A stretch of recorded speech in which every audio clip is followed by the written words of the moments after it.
Good morning and welcome to the Confidence Restored podcast. I am your host, Tamiria Jordan, and today we are talking about 2023 and living your life unapologetically. So, I am really excited to be here with you all this morning. Grateful to see another year and considering how trying the end of last year was. I am so grateful for this opportunity to be before you yet again because the fact that we have breath in our body is enough for us to be grateful for today. And for all those that we lost along the way who have either returned um, back to God and or who have stopped off on this journey called life, meaning they're no longer in our lives for whatever reason. Maybe they were just there for a season. I just hope and pray that you find comfort in the beauty that is life, the experiences that you've had, and the joy. So, as I think about my grief journey, sometimes we think that grieving only consists of the people that we lost who have transitioned back to God, but sometimes it's also relationships or situations that are no longer a part of our lives. So it can be hard to deal with that in terms of losing people through situations. Even when you think about changing a job, it's a major change for many of us. And so when we think about 2023, the reason I titled this Live Life Unapologetically is because so often many of us are living our lives for and through other people. And what I mean by that is sometimes we allow what other people think to overshadow what we know about ourselves, what God has called us to do. And so when I think about the year 2023, I think about freedom. Freedom from opinions, freedom from worry, freedom from doubt, freedom from allowing other people and or situations to control how we live and what we do.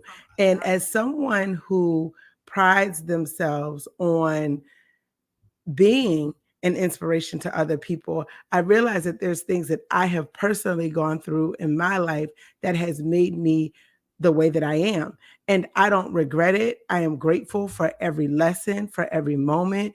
And so I looked back at my journal on January 2nd, 2022. And what I wrote was last night, I went on a date with God to Outback. He wants to isolate me to remind me of who I am and whose I am. So I will never let a person, man or woman, keep me from my calling. God is going to do it by himself. So I won't question how it got done. I will know it was God and no one else. And what I will say is the growth that I experienced in 2022, it was nothing but the power of God. Because when I think about the amount of grief that I experienced through losing loved ones who have transitioned back to God, um, from losing people through life situations, changing a job. There were so many things that were representative of transition. And in those periods, oftentimes you might feel isolated because it's different. It's not necessarily something that you know what to expect. And so when you think about life and how it can be unexpected, it brought me to this. As we walk into a new year, being grateful for the gift of life, the blessing of time, and the opportunity to live life free, happy, and unapologetically. So I want to encourage you and others to just be true to you because I realized, and I've posted this before, that when you're true to you, there is no limit to what you can do. And so, ironically, I did some research yesterday as I started the new year and I thought about opinions. And when we think about the opinions of others, oftentimes it will make us feel like there's something that we're missing sometimes or something that we should stop doing. Sometimes it encourages us to start doing something different. Sometimes it doesn't have an impact at all, but I think it really just depends on the person. And so one of the things that I researched, there was actually in the Journal of Personality, excuse me, and Social Psychology by the American Psychological Association, there was an article and it talked about opinions. And it said that repeated exposure to one person's viewpoint can have almost as much influence as exposure to shared opinions from multiple people. In some cases, it can give the listener a false sense that an opinion is more widespread than it actually is. And so, when you think about the opinions of others, that is oftentimes what keeps us from living unapologetically. We start to live life on other people's terms and under their thumb. And I think about many situations I've encountered, and I'll share one in particular. But I remember there was a point in my career where I felt really down. I felt like I was being beat up constantly because of situations and circumstances. And no matter what I did, it just felt like it was not enough. And I remember working for a manager who didn't necessarily support me the way that I felt a manager should support their colleagues, especially if you're someone who works hard, you know, goes in every day, tries to do a good job, tries to make the manager look good. But I don't know if it was jealousy or what it was, but she just continued to beat me down. And for a short period in my life, I believed that her opinion was the shared opinion of everyone around me. And it wasn't until I got a new manager that I realized, AKA a new mindset, he brought in a fresh perspective. It wasn't until I reported to that manager that I realized that that individual had their own struggles that probably had nothing to do with me, but at the same time, she may have felt that it had everything to do with her. And I don't know what it was driven by, jealousy, who knows? I don't know her thought processes because I'm not her. But what I do know is that her limitations that she placed on me in terms of how far I could go, how high I could climb, what I could do, I allowed her limited thinking to impact my personal view and or perspective about who I was, because it appeared as though that was a shared perspective. And when my new manager came in, they said, "Why do you feel this way?" And I said, "Well, I keep hearing X." And he said, "Well, that's interesting because you are one of the top rated employees in the state for the results that we were looking at." And I thought to myself, really? How could that be? Because that was not the narrative that I heard. So once he made that switch in terms of he became my manager, it was a perspective shift. It was a mindset shift. It was a mindset shift for me because I was no longer under that leader. And so when I no longer reported to that leader, I realized that her perspective was not one that was shared. It was one that was continually pushed on me. And much like what it says in that article, if you continue to hear the same thing more than once or often, you will start to believe, even if it's only one person's viewpoint, you will start to believe that it is shared about you. And it works both ways. It could also be a good thing. So you notice in that example, I gave that example because it shows both sides. It shows, or it illustrates, I should say, it illustrates what happens when you hear negative feedback, and similarly, what happens when you receive positive feedback. But what I want you to know today is that even though having support is awesome and having someone to validate your perspective, your thoughts, it's not always necessary. And so, because sometimes we feel the need to include a lot of people in our lives, in our decisions regarding what we do and what we accomplish, we may start to listen to those perspectives and start to believe some of those things. But then, last night when I was jotting down my notes for this particular show, something came to mind. And I thought to myself, oh, this is interesting.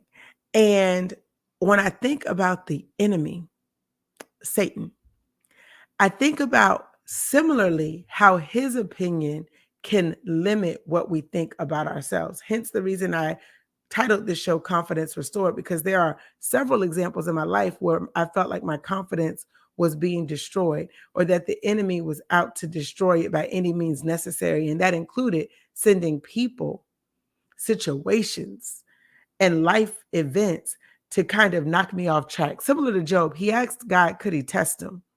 And God said, you can test him, but you can't kill him. So for someone out here that's going to listen to this show or that's listening to this show, he can test you. He can't kill you. He doesn't have that kind of authority. And he wants us to believe that he does. And similar to the opinions of others, if you hear something long enough, even if it's a thought, the impact, you will start to believe that it is true. But then also, you might also believe that other people believe it to be true too.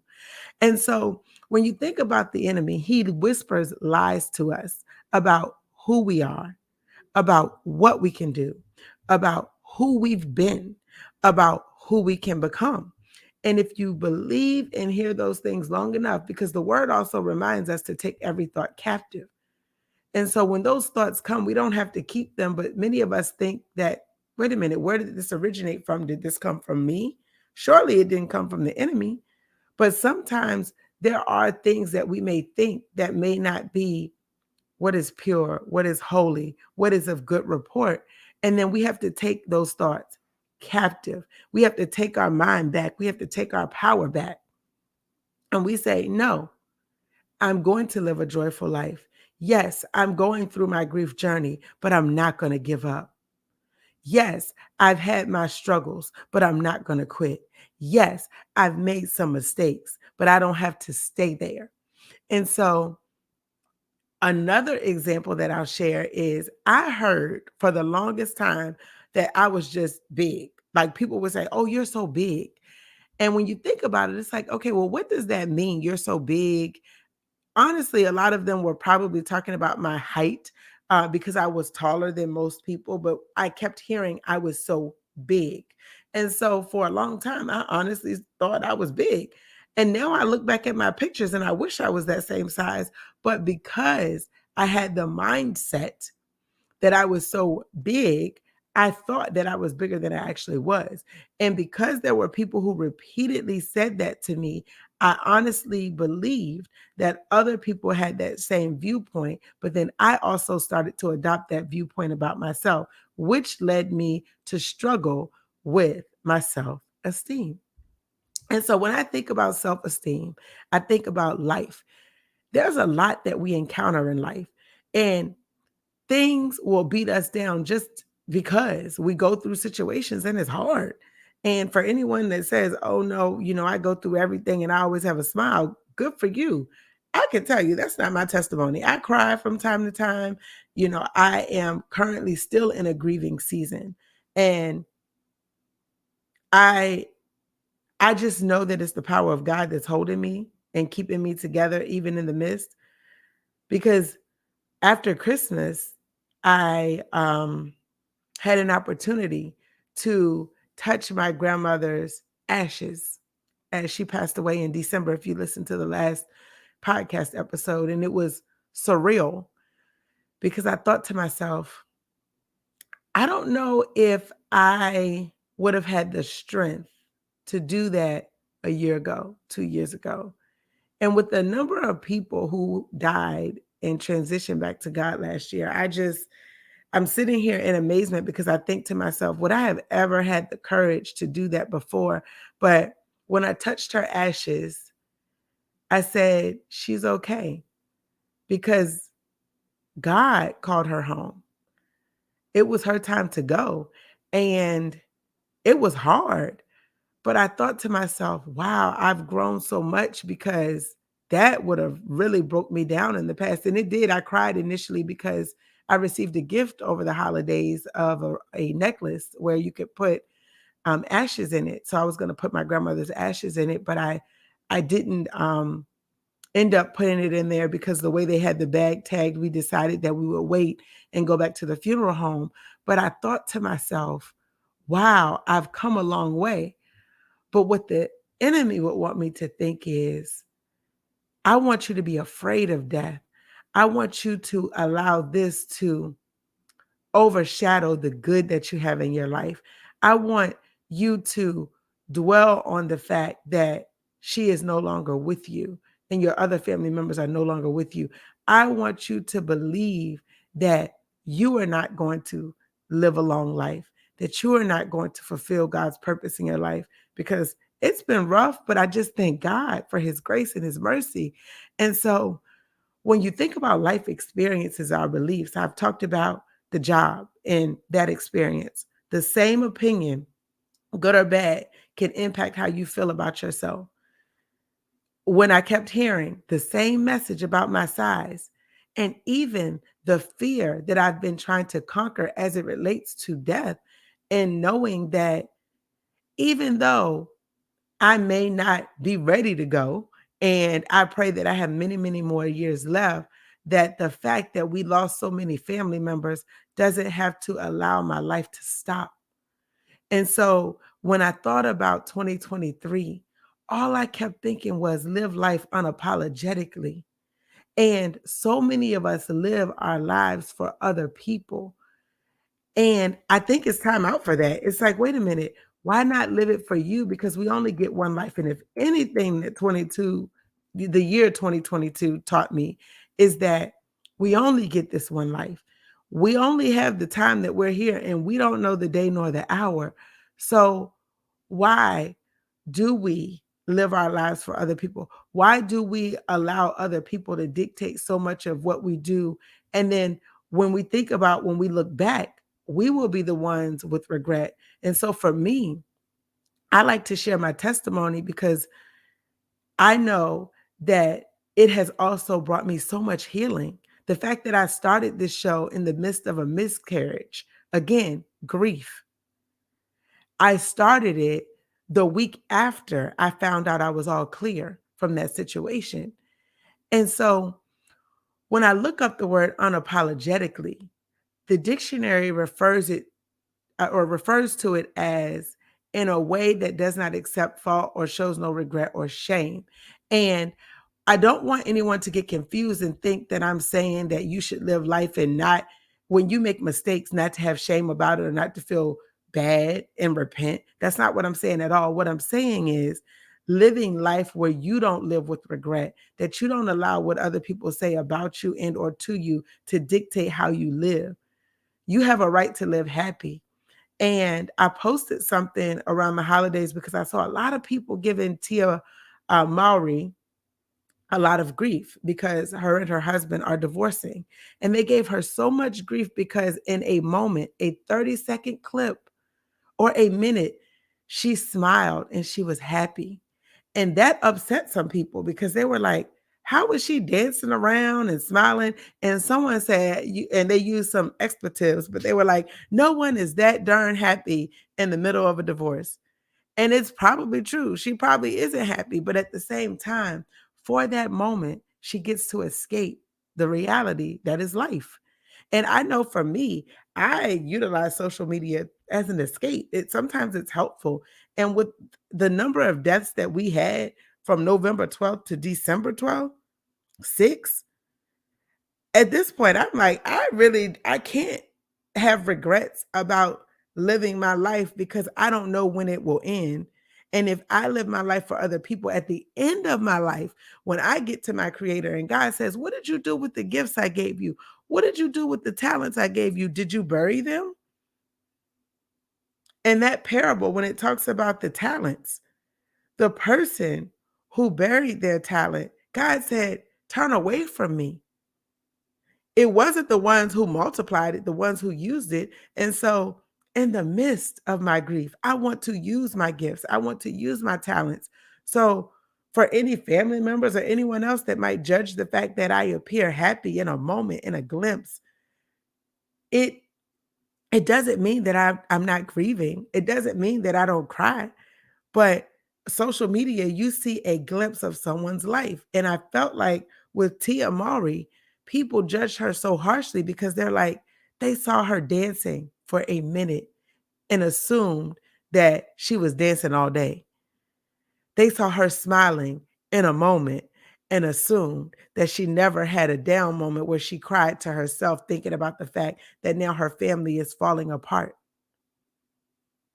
And so when you think about life experiences, you think about the things that we go through. For me, it's been a grief journey. So when I think about grief or death, when I lose a loved one, I have often struggled with that fear because it's something I've seen since I was a kid, growing up in a neighborhood where a lot of people are your family and it's a close knit community. You get close to people. And then when they go, you think, wow, that could be me, or that could be my family member, or, you know, your thought process shifts. And I went to my first funeral at 7. And unfortunately, the funeral was for a 4-year old, my classmate's sister. So imagine as a child seeing that, the impact that it has on your life, and also how you view death. So I'm not going to lie, I've been afraid for a long time. Shoot, like 31 years, when I think about it, because before that, I don't know if I had that amount of fear, and then surviving an F4 tornado where there were people who died. I thank God I'm still here. Being in 8 car accidents, I thank God I survived. I thank God I'm still here. And so when you think about those things, you're like, okay, do I have to accept those limiting thoughts or those beliefs or the things that the enemy wants to put in my head to make me stop living? Or do I want to keep living? Do I want to live happy and unapologetically? Betrayals. The enemy wants us to get angry or get even, but do them one better. Let God handle it.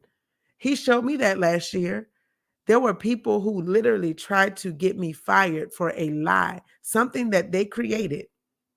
They tried to get me fired, and the truth came out after I left. I ended up getting a new job. But even in the midst of that, the truth came out, because what they thought they were going to do to destroy me backfired, because the truth was revealed. And God revealed to me later on in the year, I was going through a different situation, and he said, remember that situation where you were so down and you were feeling angry and upset? And I'm not going to front, I was very irritated with the situation. It was very frustrating. And I thought to myself, how in the world did this person like get away with what they were doing for so long? But God, he was like, no, you're going to be okay. You're going to be okay because I've got this. And I think about the fact that, like with the Red Sea, he sent, Pharaoh went after the Egyptians, but God, even though he was chasing after them, God let the waters cave in on the Egyptians who kept chasing the Israelites when they were getting free. God knew that they were going to give chase. He hardened Pharaoh's heart, but he also provided a way of escape. And he said, just keep facing forward, just keep going. So for me, I have a lot of times where it's hard to keep going. But even in that situation where someone tried to get me fired, it backfired because they kept giving chase. And God said, touch not my anointed. And that person could have lived better life or a different life, but they allowed jealousy to cloud their vision. And so then they continued to give chase. And so what happened as a result was their own fault. They did it to their detriment because of whatever reason, and I can't tell why they did it. I don't know. I don't know what their thoughts are. I don't know what their mindset is. All I can look at is their actions, and their actions showed that they did not have a pure and good heart. And they would smile in my face, but behind my back the whole time they wanted to get rid of me. And so God was like, the same way I let the truth come out in that situation, I will let the truth be revealed in this one as well. And so I've given a few examples in terms of that. And then failure. The devil wants us to believe that we will never be able to come back from where we've been. And I am in a place right now where I'm like, okay, I will be restored. It's 2023. I am going to live happy and unapologetically. And I encourage you all to do the same. I am grateful for my family. I'm grateful for my friends. And shout out to my Aunt Michelle, who is tuning in. She is listening this morning. I appreciate you. She has been so much light in my life. And I should say, she has brought a lot of light in my life. And I am so grateful for her because I remember when we started talking again more frequently, I realized how much of life situations I let beat me down, and how much I let other people's opinions hold me back. And God is like, later for that. You see, I'm rhyming. I like to rhyme. So it's something I do for fun, but I do. I think about life and I think about how many people don't live life because they're worried about what other people may say or what other people may think. And I'm tired of that, honestly, because at the end of my life, God is going to ask me, what did I do with my gifts? He's going to ask me, what did I do with my time? He's not going to say, oh, did they get mad at you because you did this? Did they get mad at you because you smiled today? I may have been crying for 3 hours. They weren't mad at me then, you know? And so it's so funny. I think about life and situations, and even with social media, how many people look at that one moment and judge individuals off of that moment. And so I remember in 2013 when I made the decision to move to Maryland, it was all about faith. And I remember reading Hebrews and it talked about the fathers of faith. But this podcast is based on Hebrews 10:35 that says, do not throw away your confidence because it will be richly rewarded. But when you look at Hebrews 10, starting in verse 19, it's talking about a call to persevere in faith. And what I'm doing right now, I will tell you, it is persevering in faith because some days I don't feel like getting up. Some days I don't feel like going forward. Some days I don't really feel like doing much of anything, but I'm persevering in faith. And so, starting in verse 19, it says, therefore, brothers and sisters, since we have confidence to enter the most holy place by the blood of Jesus, by a new and living way open for us through the curtain that is his body, and since we have a great priest over the house of God, let us draw near to God with a sincere heart and with the full assurance that faith brings, having our hearts sprinkled to cleanse us from a guilty conscience, and having our bodies washed with pure water. Let us hold unswervingly to the hope we profess, for he who promised is faithful. And let us consider how we may spur one another on toward love and good deeds, not giving up meeting together as some are in the habit of doing, but encouraging one another, and all the more as you see the day approaching. I am grateful for my family and my friends who encourage, because I know that we need to lean on other people, and God allows other people to come into our lives for that. And sometimes he also allows other people to leave because he knows that their intentions toward us may not be good. Verse 26, if we deliberately keep on sinning after we have received the knowledge of truth, no sacrifice for sins is left, but only a fearful expectation of judgment and of raging fire that will consume the enemies of God.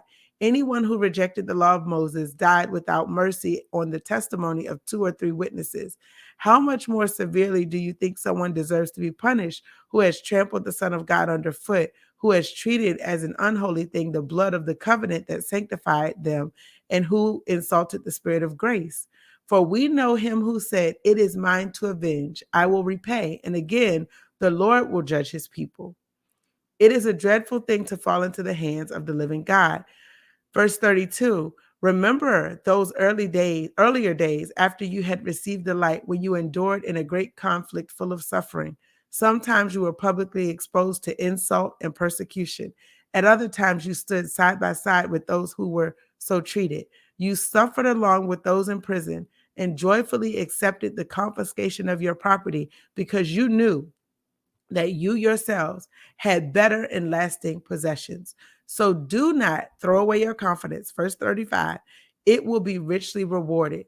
Verse 36 reminds us, you need to persevere so that when you have done the will of God, you will receive what he has promised.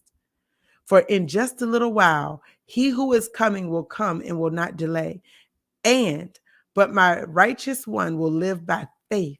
And I take no pleasure in the one who shrinks back. But we do not belong to those who shrink back and are destroyed, but to those who have faith and are saved. And if we have faith and are saved, then we know that we will see our loved ones again. We know that this is not the end. We know that if we have faith in God and we can trust in his word, that we will see our loved ones again, that we can live a life full, happy, unapologetically, and that on the other side of eternity, there is a future, that everything that ends isn't an end. And so, one thing that I wrote before I wrap up today is that it's 2023. And I will keep sharing my testimony because in the end, God gets the glory. And that's how we defeat the enemy. The last enemy that will be destroyed is death. And when I read that in Revelation 12, I thought to myself, thank you, God, for that reminder, because this place is temporary. But what we are working towards is that which is everlasting. And even though I have my moments, I am going to live and share my testimony, because the word also reminds us in Revelations 12 that the enemy knows his time is short. So the enemy is trying to make us doubt. He's trying to make us um, shy away from sharing our testimony, shy away from sharing our truth. He wants us to sit in the corner and be depressed. And I saw a video yesterday and it really resonated with me. And there was a pastor, and he pretty much said, I am not going to allow other people to stop me from being happy. Because he said, you weren't upset when I was sad. I mean, you weren't mad when I was sad, but you're mad that I'm happy. And I thought about how many people don't want to see other people just be happy. And I don't know his name. I want to see if it says who he is, but I'm just going to tell you what he said, because what he said was so powerful. And I think it goes with this theme of living life unapologetically. He said, it's a new season. I will not apologize. I don't need you to agree. I am walking in the fullness of everything God has for me. I'm not apologizing for being happy because I didn't apologize when I was in pain. I'm not going to apologize for being free because I didn't apologize when I was bound. I'm not going to apologize for living because I didn't apologize when I was knocked down. If I look happy, it's because I am. This joy, well, actually, he said it's because I'm his. But I loved it. And he said things that used to bother you won't bother you anymore. And that's when you know you are in a new season. And I said, wow, this is great. This is a whole word. It was posted by Ebony Braden on Facebook. But again, I don't know who the pastor is, but that message is powerful, because it's amazing how a small opinion can make us think that it's shared, but then we start to adopt it as well. And what I encourage you to do is, I don't want you to live life depressed and upset or angry or frustrated, because I know I don't want to live that way. And I'm like, okay, thank you, God, for freedom, because I want to live free. I want to live happy. I want to live unapologetically.